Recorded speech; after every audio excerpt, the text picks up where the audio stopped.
ఈ కార్యక్రమాన్ని మీకు సమర్పిస్తున్న వారు బయోఫ్యాక్టర్ వారి జీవం అత్యుత్తమ జీవన ఎరువుల సమాహారం.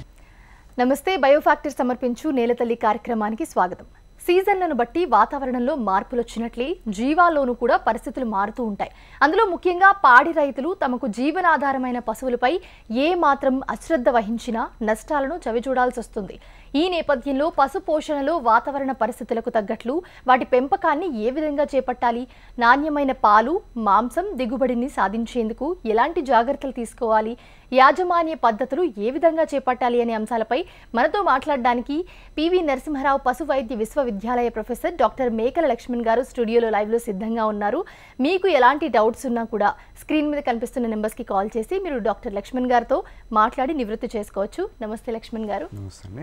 ముందుగా వర్షాకాలంలో పశువులకు సంబంధించి ఎలాంటి జాగ్రత్తలు తీసుకోవాలి? ఎందుకంటే సీజనల్లో అప్పుడు వ్యాధులు వస్తూ ఉంటాయి. ఎలాంటి జాగ్రత్తలు తీసుకుంటూ ఉండాలి?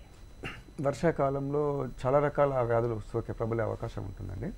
అంటే మీరు మొదట్లో చెప్పినట్టుగా అది పాల దిగుబడిని ఇచ్చేటువంటి పాడి పశువులు కావచ్చు, లేదంటే మాంసం ఉత్పత్తి చేసేటువంటి జీవాలు కావచ్చు.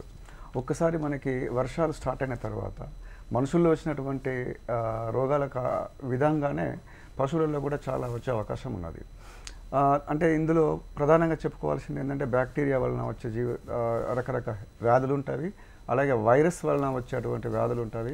అంతర్పరాన్న జీవులు లేదా బాహ్య పరాన్న జీవుల కారణంగా వచ్చే వ్యాధులు ఉంటాయి. ఇవి కాకుండా మనకి ఇది షెడ్డు ఏదైతే ఉంటుందో, అంటే పాకలు ఏవైతే ఉంటాయో, పాకల నిర్వహణ లోపం వలన చాలా చాలా అంశాలు ముడిపడి ఉంటాయి.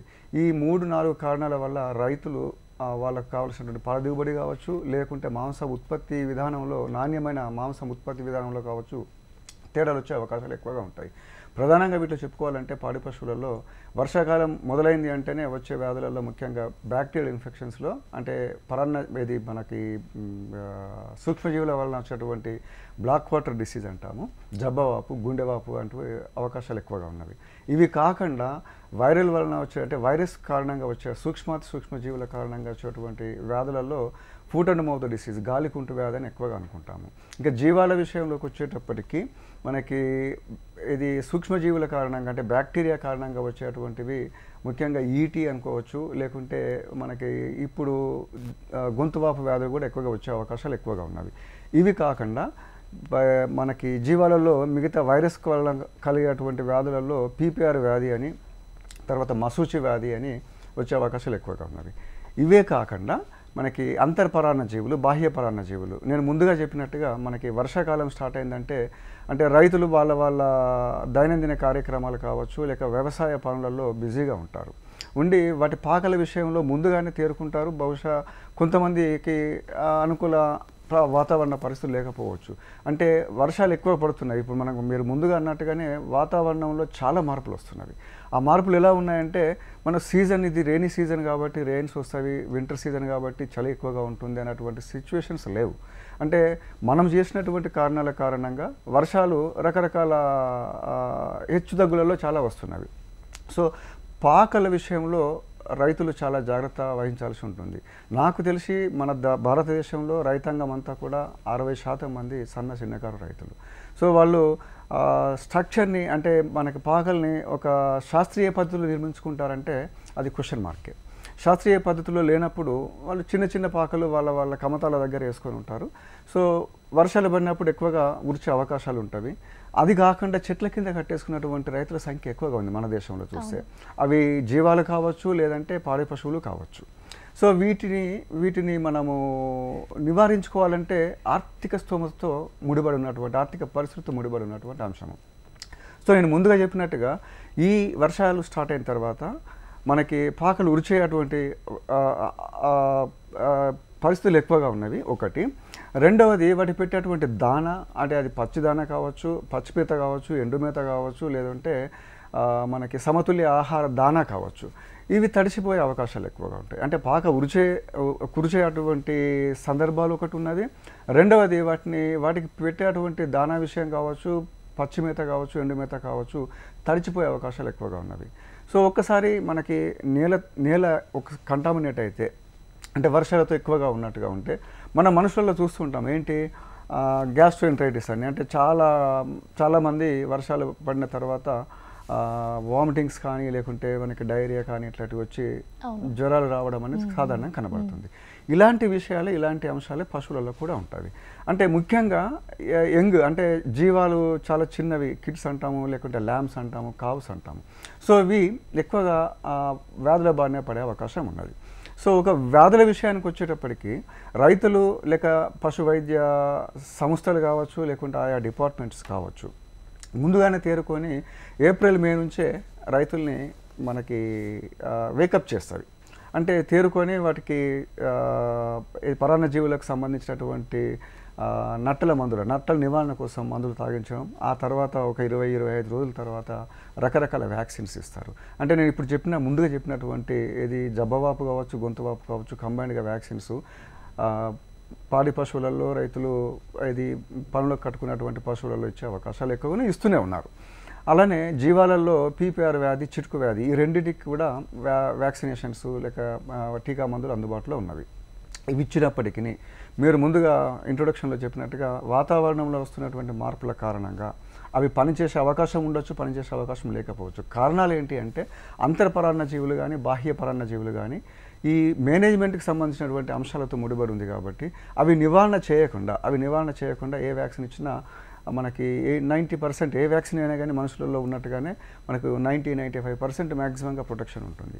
సో ఇలాంటి పరిస్థితుల్లో మనకి జీవాల కానీ లేకుంటే పాడి పశువుల కానీ నట్ల నివారణ చేయకుండా వ్యాక్సినేషన్ కనుక చేసినట్టుగా ఉంటే వాటి యొక్క సామర్థ్యత తగ్గే అవకాశం ఎక్కువగా ఉన్నది. సో అలాంటప్పుడు జబ్బవాపు, గుండెవాపు, లేదంటే ఫుట్ అండ్ మౌత్ డిసీజ్ అన్నాను, వీటికంటే ఎక్కువగా మనకి పాల దిగుబడి పెంచాలంటే అడ్డర్ అంటాము. అంటే పొదుగు అనేది చాలా పరిశుభ్రంగా ఉండాలి, అది పాల ఉత్పత్తి దాని మీద ఆధారపడి ఉంటుంది. అంటే మాస్టైటిస్ అంటాము, పాలజ్వరం అంటాము, ఈ రెండు కూడా ప్రధానంగా ప్రబలే అవకాశాలు ఎక్కువగా ఉన్నవి. కాబట్టి రైతులు ఈ విషయంలో కొంత జాగ్రత్త వహించాలి. అంటే పాక విషయంలో జాగ్రత్త వహించాలి, వాటి మేపు విధానంలో జాగ్రత్త వహించాలి. అంటే పచ్చిమేత కావచ్చు, ఎండుమేత కావచ్చు, మీ దగ్గరలో ఉన్నటువంటి పశువైద్య సలహా మేరకు ప్రపోర్షనేట్ రేషియోలో అంటే కొంత తక్కువగా పచ్చిమేత, ఎక్కువగా ఎండుమేత ఇచ్చే అవకాశాలు ఉంటాయి. అంటే ఈ దానా అందించే దాంట్లో ఏమైనా పరిమితులు ఉంటాయంటారా? తప్పకుండా ఉంటాయండి. దానా ఏంటంటే మనకి సమతుల్య ఆహారం అనేది మనకు ఒక లీటర్ పాలు ఇచ్చేటువంటి పశువుకు 1 కిలో, ఆ పైన పాలు ఇచ్చేటువంటి పశువుకి సూచన మేరకు 1-1.5 కిలోలు 2 కిలోల వరకు ఇవ్వాల్సిన అవసరం ఉంది. సో నేను ముందుగా చెప్పినప్పుడు మనకు దానా పశువు మనకి పాడి ఇస్తుంది కాబట్టి పాల దిగుబడి పెంచాలి కాబట్టి రైతు ఆతృత ఉంటుంది, ఎక్కువ దానా కొని పెట్టుకునే అవకాశం ఉంటుంది. సో మోల్డ్స్ పెరిగే అవకాశం ఉంటుంది, అంటే మనకి బూజు పట్టడం అంటాం కదా. సో అలాంటి దానా కనుక మనము రైతులు దాన్ని పట్టించుకోకుండా ఆ దానా పెట్టినట్టుగా ఉంటే తప్పకుండా దానా వల్ల వచ్చే అటువంటి ఏంటి టాక్సిక్ కండిషన్స్ అంటాం, ఆఫ్లటాక్సిన్స్ అంటాం ఉదాహరణకి. సో అది పెరిగే అవకాశం ఉంటుంది. అలాంటప్పుడు పాల దిగుబడి పూర్తిగా తగ్గిపోతుంది. సో దానా విషయంలో పచ్చిమేతతో పాటు తప్పనిసరిగా 60-70% వరకు ఎండుమేత పెట్టడము, ఆ తర్వాత ఒక కొంత శాతం అంటే మనకి నేను ముందు చెప్పినట్టుగా మనకి ఇచ్చే పాల దిగుబడి బేస్ చేసుకొని సమతుల్యమైనటువంటి దానా ఇవ్వడం అనేది చాలా ప్రాధాన్యత సంతరించుకున్నాం. ఇంకో విషయం ఏంటంటే చలికాలం వస్తే పాల దిగుబడి తగ్గిపోతుంది అని అంటారు. అసలు ఎందుకు అలా జరుగుతుంది? ఈ చలికాలం వస్తే పాల దిగుబడి తగ్గకుండా ఉండాలంటే ఎలాంటి మెలకువలు పాటించాలంట? మనకు సీజనల్ ఇన్ఫ్లుయెన్స్ అనేది మనుషుల మీద ఎలాగైతే ఉంటుందో పశువుల మీద కూడా ఉంటుంది. ఇంకా అవి కూడా జీవాలు కాబట్టి. సో చలికాలంలో చలి ఎక్కువగా ఉందనుకోండి, సో బాడీలో ఉన్నటువంటి మెటబాలిక్ యాక్టివిటీస్ వేరుగా ఉంటుంది.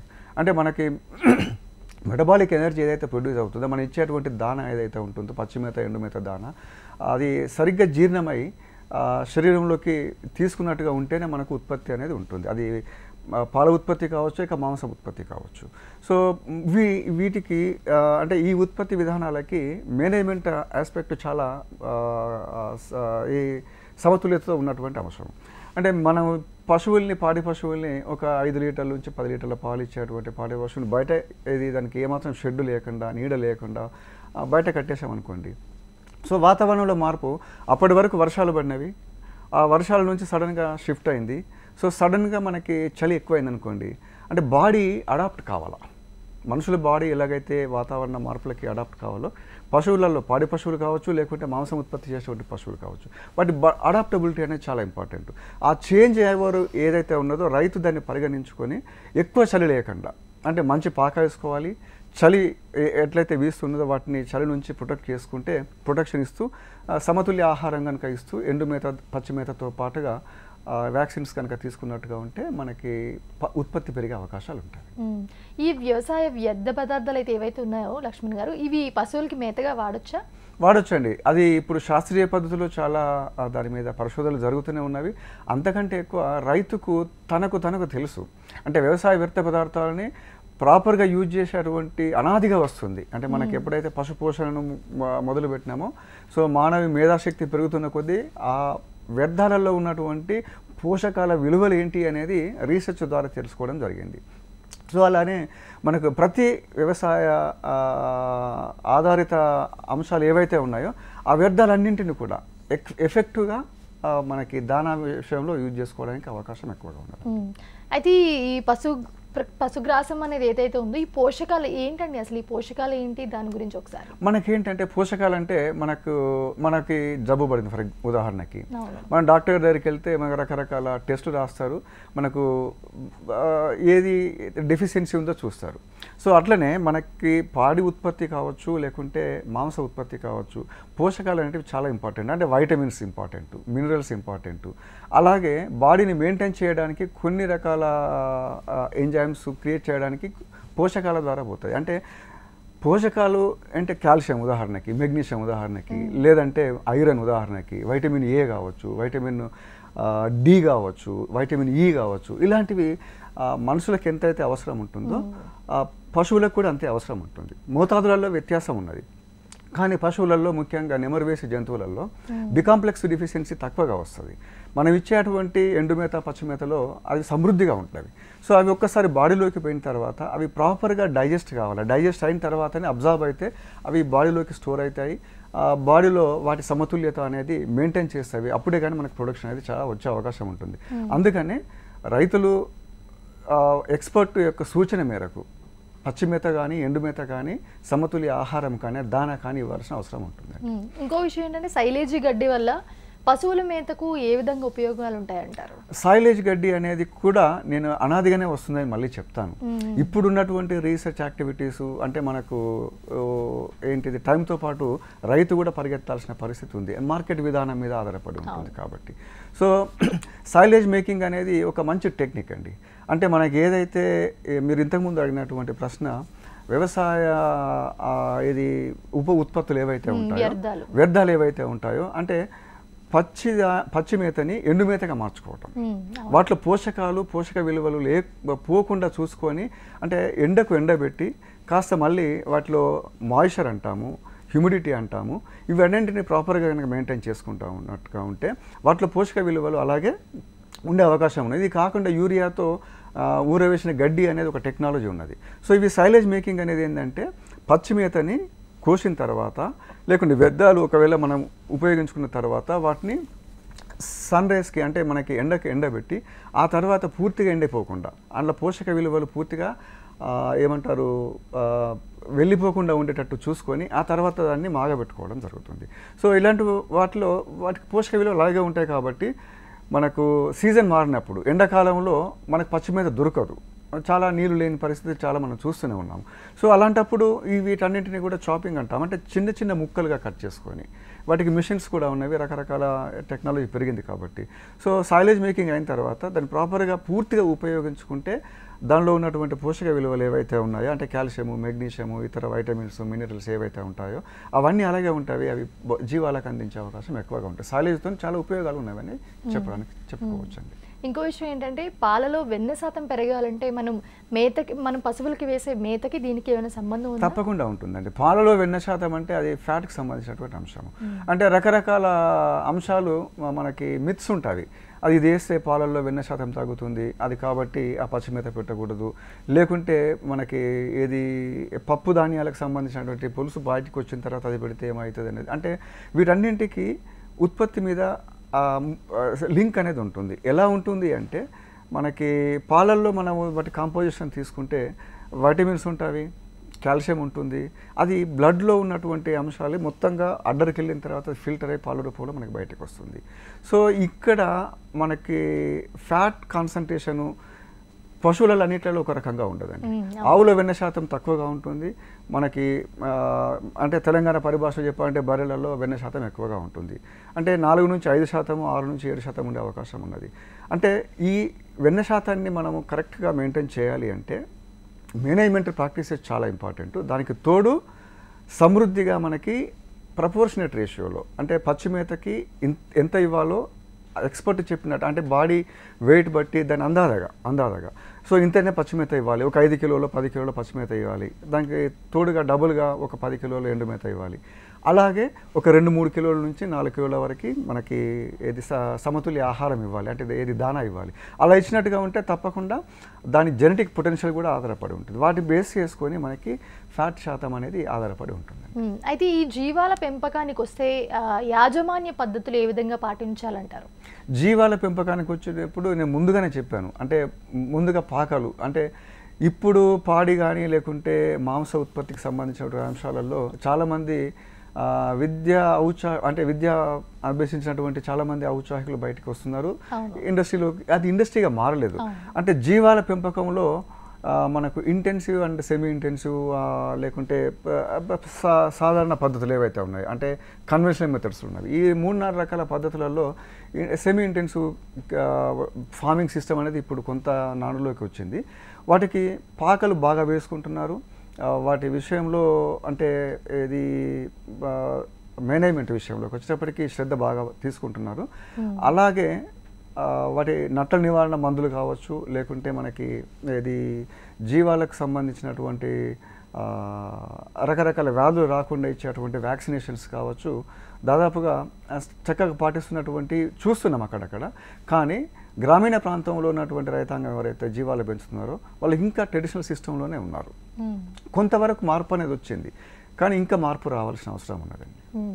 అయితే ఇప్పుడు ఈ సీజన్లో, అంటే ఇప్పుడు వర్షాకాలంలో బాగా వర్షాలు పడడం వల్ల కానివ్వండి, గొర్రెలు మేకలు ఎలాంటి వ్యాధులకు గురవుతాయి, వాటి నివారణ ఏ విధంగా చేపట్టాలంటే? నేను ముందుగానే చెప్పాను, గొర్రెలు మేకలు వచ్చేటువంటి వ్యాధులు మళ్ళీ అనుకుంటే బ్యాక్టీరియా డిసీజెస్ అన్నాము, అంటే సూక్ష్మజీవుల వల్ల వచ్చేటువంటి వ్యాధులు ఏవైతే ఎంట్రోటాక్సిమియా అన్నాము, లేకుంటే ఇది గుండెవాపు అన్నాము. ఇలాంటివి జీవాలకు వచ్చే అవకాశాలు ఎక్కువగా ఉన్నవి. సో ఇవి రాకుండా ఉండాలంటే మనకి ఎండాకాలంలో మే ఎండింగ్ జూన్ ఫస్ట్ వీక్లోనే వాటికి నట్ట నివారణ మందులు ఇచ్చి ఈ 2 రకాల టీకాలు అనేటివి ఇస్తూనే ఉన్నారు. అవి ప్రాక్టీస్లో చాలా వరకు మనకు కనిపిస్తున్నవి. ఇది కాకుండా మనకి సూక్ష్మాతి సూక్ష్మజీవులు, అంటే వైరస్ వలన కలిగేటువంటి ప్రధానంగా ఏది పీపీఆర్ వ్యాధి కావచ్చు, లేకుంటే మసూచి వ్యాధి కావచ్చు, ఈ 2 బాగా ప్రబలే అవకాశం ఉన్నది. వీటికి కూడా వ్యాక్సినేషన్ అనేది ఇస్తున్నారు. ఇవి కాకుండా మనకు వర్షాకాలంలో వర్షాలు ఎండ్ అయ్యేటప్పుడు కావచ్చు, లేకుంటే ఎక్కువగా వర్షాలు పడుతున్నటువంటి కాలక్రమంలో మనకి ఫుట్ రాట్ అనే డిసీజ్ అనేది ఒకటి వస్తుంది. అంటే కాళ్ళు డెక్కలు పూర్తిగా ఎఫెక్ట్ అయ్యి చాలా ఇబ్బంది పడే అవకాశం ఉన్నది. దానికి వ్యాక్సిన్ ఉన్నది, కానీ ఎంతవరకు ప్రొటెక్షన్ ఇస్తుంది అనేది ఒక క్వశ్చన్ మార్క్, ప్రశ్నార్థకంగా ఉన్నది. ఇవి కాకుండా బ్లూ టంగ్ వ్యాధి అనేది వ్యాక్సిన్ ఇస్తున్నారు. దానికి కూడా రకరకాల దానిలో చాలా సబ్ డివిజన్స్ ఉంటాయి. సో ఆ ప్రొటెక్షన్ అనేది ఎక్కువగా లేకుండా పోతున్నది అనేది మనకి ఫీల్డ్ నుంచి వస్తున్నటువంటి రిపోర్ట్స్ అలా ఉన్నాయండి. అయితే ఇప్పుడు పచ్చిమేత ఎండుమేత మనకి వేస్తూ ఉంటారు పశువులకి. ఏంటి అసలు పచ్చిమేత ఎందుకు వేస్తారు, ఎండుమేత ఎందుకు వేస్తారు, డిఫరెన్స్ ఏంటి? ఈ డిఫరెన్స్ ఏంటంటే పచ్చిమేతలో పోషకాలు ఎక్కువగా ఉంటాయి, ఎండుమేతలో కూడా పోషకాలు ఉండవా అంటే ఉంటాయి. కానీ పచ్చిమేత మీదనే పూర్తిగా ఆధారపడినట్టుగా ఉంటే, ఎండుమేత పెట్టకుండా ఉన్నట్టుగా అయితే మనకి పశువు జీర్ణ వ్యవస్థలో చాలా మార్పులు అనేవి వస్తాయి. ఎండుమేత ఎందుకు పెడతామంటే ఎండుమేతలో కొన్ని పోషకాలు ఉండటంతో పాటు ఫైబర్ అనేది ఎక్కువగా ఉంటుంది. ఆ ఫైబర్ అనేది ఏంటి అంటే మనకి రూమెన్ అంటాం. అంటే ఎప్పుడైతే పశువులు మేత తిన్న తర్వాత అవి రూమెన్లోకి వెళ్ళి అవి మళ్ళీ రూమినేట్ చేస్తాయి, అంటే నెమరు వేస్తాయి. నెమరు వేయాలి అంటే స్క్రాచింగ్ అనేది చాలా అవసరం. అంటే మనము రూమెన్లో దాని మొటిలిటీ పెంచాలి. రూమెన్లో చాలా రకాల బ్యాక్టీరియా ఉంటాయి, అవన్నీ కూడా దోహదపడేటివి, అంటే మనకి ఏంటిది జీర్ణ వ్యవస్థకు దోహదపడేటువంటి అంశాలు అవి. సో మన ఎండుమేత పెట్టినప్పుడు ఆ జీర్ణ వ్యవస్థలో రూమెన్లో ఉన్నటువంటి మొటిలిటీ తగ్గే అవకాశం ఉంటుంది. కాబట్టి ఖచ్చితంగా 1:2 రేషియోలో రికమెండ్ చేస్తూ ఉంటాము. సో ఎండుమేత కంపల్సరీ పెట్టాలి. పచ్చిమేతలో పోషకాలు ఎక్కువగా ఉంటే ఎండుమేతతో పురిచినట్టుగా ఉంటే, ఎండుమేత బదులు ఇంతకుముందు మీరు అడిగినట్టుగా సాయిలేజ్ మేకింగ్ ఏదైతే ఉంటుందో దానిలో మనకు సమతుల్యమైనటువంటి నాణ్యమైనటువంటి పోషకాలు ఉంటాయి. కాబట్టి ఎండుమేత దొరకనప్పుడు సాయిలేజ్ పెట్టుకోవడం అనేది చాలా హర్షించదగ్గ విషయం. ఓకే లక్ష్మణ్ గారు, కాలర్ ఉన్నారు, కాల్ తీసుకుందాం. వరత్ గారు కాల్ చేస్తున్నారు ఆదిలాబాద్ నుంచి. నమస్తే అండి. నమస్తే. చెప్పండి. అయితే పాలు తగ్గింది మేడం. ఇంతకుముందు బాగా ఇస్తుంది, ఇప్పుడేమో తగ్గింది మొత్తానికి బాగా. అంటే పచ్చి గడ్డి వేయాలా లేకపోతే ఏం వేయాలి? మరి ఏంటి, ఎన్ని పశువులు ఉన్నాయి? అవి మీకు బర్రెలా లేకుంటే ఆవులా? పచ్చి గడ్డి బర్రెలు ఎన్ని ఉన్నవి? 4 ఉన్నాయి. ఓకే, ఎంత పాడి ఎంత వచ్చేది మీకు? పాలు ఎంత వచ్చేది ఒక్కొక్క దానికి? ఎంత తగ్గినది? ఒక్కొక్క దానికి 5 లీటర్ వచ్చింది, ఇప్పుడు తగ్గింది. బాగా తగ్గినాయా? మీకు గాలికుంటు వ్యాధి వ్యాక్సిన్స్ వేయించుకున్నారా? గాలికుంటు వ్యాధి వ్యాక్సిన్స్ అట్లాంటివన్నీ వేయించుకున్నారా? అంటే 2-3 కారణాలు ఉంటాయి భరత్. ఒకటి, ఒకవేళ పాడి పశువు వాటి ఎదకొచ్చినట్టుగా ఉంటే పాలు తగ్గే అవకాశం ఉన్నది ఒకటి. రెండవది, మీరు పెట్టే అటువంటి దానా విషయం కావచ్చు, ఎండుమేత కావచ్చు, పచ్చిమేత కావచ్చు, సరైన పాలలో పెట్టాలి. ఒక లీటర్ పాలు ఇస్తే అటువంటి పశువుకి దాదాపుగా 2 కిలోల వరకు సమతుల్య దానా పెట్టడము. దానిలో పోషకాలు ఉన్నటువంటి అంశాలు చాలా ఇంపార్టెంట్. దానిలో పోషక విలువలు లేనటువంటి దానా కనుక పెట్టినట్టుగా ఉంటే మీకు పాల దిగుబడి తగ్గే అవకాశం ఉంటుంది. పచ్చిమేత తప్పకుండా పెట్టాలి, 2 పూటలు పచ్చిమేత పెట్టుకోవాలి. దానికి తోడు దానికి రెట్టింపుగా ఎండుమేత పెట్టాలి. ఇవి చేస్తే మీకు అంటే వీటికంటే ఎక్కువగా మేనేజ్మెంట్ విషయంలో జాగ్రత్త వహించాలి. నీకు పాక అంటే ఇది షెడ్ ఉందో లేదో తెలియదు. వాటి వర్షాకాలంలో వర్షాలు బాగా ఉండి నువ్వు వర్షంలో వదిలేసినావు అనుకో, తప్పకుండా పాల దిగుబడి తగ్గిపోయే అవకాశం ఉంటుంది. ఇదంతా కూడా ఏంటంటే బాడీలో ఉన్నటువంటి బయోకెమికల్ మెకానిజమ్స్ ఉంటాయి. ఆహార వ్యవస్థ, జీర్ణ వ్యవస్థలో ఏమైనా హెచ్చుతగ్గులు ఉన్నట్టుగా ఉంటే నువ్వు ఎంత దానా పెట్టినా కానీ దాని పోషణలో అంటే దాని పాక విషయంలో కానీ అలాంటి వాటి విషయం జాగ్రత్త లేకున్నట్టుగా ఉంటే తగ్గే అవకాశం ఉంటుంది Bharat. Thanks for calling Bharat గారు. సో లక్ష్మణ్ గారు, బేసిక్గా మనం ఇప్పుడు షెడ్లలో పెంచే పశువులను చూస్తూ ఉంటాము, ఓపెన్ ప్లేస్లలో పెంచే పశువులను చూస్తూ ఉంటాము. అంటే వాటికి వీటికి తేడా ఏమైనా ఉంటుందా? అంటే తప్పకుండా ఉంటుందండి తేడా. ఎందుకంటే ఇప్పుడు మనం మనుషుల విలువలు తీసుకున్నట్టుగా ఉంటే పెద్ద పెద్ద ఇది భవనాలలో ఉన్నటువంటి వ్యక్తులకి, తర్వాత చిన్న పాకలో ఉన్నటువంటి వ్యక్తులకి దైనందిన జీవితంలో చాలా మార్పులు ఉంటాయి. రోజువారీ ఆహారం కోసము తను పడే పాటలు వేరుంటుంది. ఎక్కడంటే గ్రామీణ ప్రాంతంలో ఉండి లేకుంటే చిన్న చిన్న గుడిసెలలో ఉన్నటువంటి వ్యక్తులను చూసినట్టుగా ఉంటే, అదే పెద్ద భవనాలలో ఉన్నటువంటి వ్యక్తులను చూసినట్టుగా ఉంటే వాళ్ళ ఆహార విధానాలు వేరు, వాళ్ళ దైనందిన కార్యక్రమాలు వేరు. సో అలాగే ఏ పశువునైతే మనం అంటే పాకలలో పెంచి శాస్త్రీయంగా పెంచేటువంటి పాడి పశువులు ఏవైతే ఉంటాయో అవన్నీ కూడా ఆల్మోస్ట్ క్రాస్ బ్రీడ్ ఎనిమల్స్ అయి ఉండొచ్చు, హై ఈల్డింగ్ ఎనిమల్స్ అయి ఉండొచ్చు. అవి జెర్సీ కావచ్చు, ముర్రా కావచ్చు, లేక జెర్సీ హెచ్ఎఫ్ క్రాస్ అయి ఉండొచ్చు, హెచ్ఎఫ్ క్రాస్ అయి ఉండొచ్చు. అంటే అధిక దిగుబడినిచ్చేటువంటి పశువులకి కొంత వాతావరణం అనేది చాలా డిఫరెంట్గా ఉంటుంది. అలాగే మన గ్రామీణ వ్యవస్థలో తీసుకున్నటువంటి పశువులకి అంతగా ఉండకపోవచ్చు. ఇంతకుముందు కాలర్ చెప్పారు, మనకు 5 లీటర్ల పాలు ఇచ్చేటువంటి పశువు అది గ్రామీణ వ్యవస్థలో బహిరంగంగా ఇది అడాప్ట్ అయి తిరిగేటువంటి పశువు. సో మనకు షెడ్లలో పెంచేటువంటి పశువు నేను ఇంతకుముందు ముర్రా బఫలో ఉన్నది, అది ఒక 15 లీటర్ల పాలు ఇవ్వచ్చు. సో దీనికి కావలసినటువంటి యాజమాన్య పద్ధతులు వేరు, దానికి ఇచ్చేటువంటి ఆహార పద్ధతులు వేరు, గ్రామీణ విధానంలో ఉన్నటువంటి పద్ధతులు వేరుగా ఉంటాయి. తప్పకుండా వ్యత్యాసం ఉంటుంది. థ్యాంక్ యూ లక్ష్మణ్ గారు. ఈ కాలంలో వర్షాకాలంలో చాలా ఇబ్బందులు గురవుతూ ఉంటారు పశువులను పెంచే యాజమాన్యం మొత్తము. వాళ్ళందరికీ చక్కగా వివరించారు. ధన్యవాదాలు.